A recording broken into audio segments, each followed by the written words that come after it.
Para vocês, num sentido mais amplo, né, quer dizer, com tantas experiências envolvidas e os percalços, os avanços, né, o que significa ressocializar?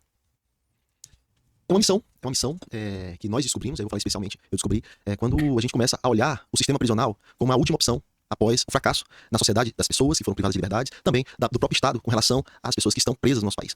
E quando a gente observa esse mundo, né, a partir dali você desperta interesse. O meu interesse inicial era combater o crime e fazer com que o sistema prisional fosse a ferramenta que a lei de execução penal foi criada. Para mim, uma lei moderna, dos anos 80, que tem muita viabilidade hoje na sua execução. Claro que precisa de ajustes, claro, estamos falando quase 40 anos depois, mas lá na década de 80 ela já enxergava essa transformação.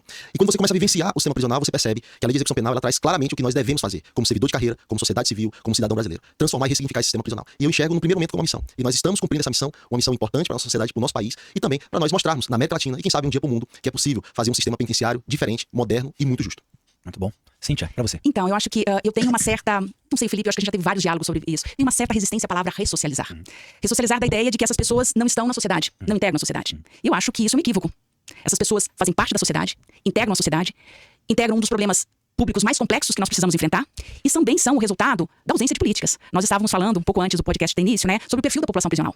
Nós temos uma população predominantemente jovem, um recorte racial significativo, um recorte socioeconômico maior ainda e baixo nível de escolaridade, ausência de qualificação profissional, invisibilidade a muitas dessas políticas públicas, colocadas como políticas propulsoras de uma ideia de cidadania, né? Nós nos deparamos com um número assombroso de pessoas sem documentação civil, sem CPF, sem carteira de identidade, pessoas que foram invisibilizadas. Eu tô falando de uma pessoa que não tem um CPF, uma pessoa então que não teve um cartão de SUS nunca na sua vida, nunca foi integrada a nenhum programa de política social. Então, voltando, às vezes eu posso me estender um pouquinho, mas me agrada a ideia, e é o que me move como servidora da execução penal, de que eu estou e devo, como Estado, a partir do processo de prisão, dar a essas pessoas acesso a políticas públicas que lhe foram negadas. E esse processo de visibilidade, muitas vezes, foi o que os levou ao sistema prisional. E quando eu falo isso, eu não estou contemporizando nenhuma prática criminosa nem nada. Eu estou fazendo um apelo à sociedade de que olhem o sistema prisional como também um rescaldo, um extrato social ausente de políticas que precisa desse olhar. Justamente para que nós possamos dar significado, que haja uma execução penal movida por sentido.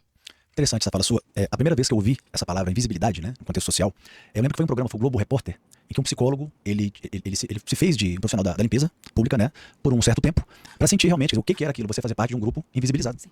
Um grupo, quer dizer, um indivíduo passa do seu lado, não sabe, quer dizer, não te cumprimenta, como se você estivesse à margem, não fizesse parte dessa teia social que merece direitos, como você falou.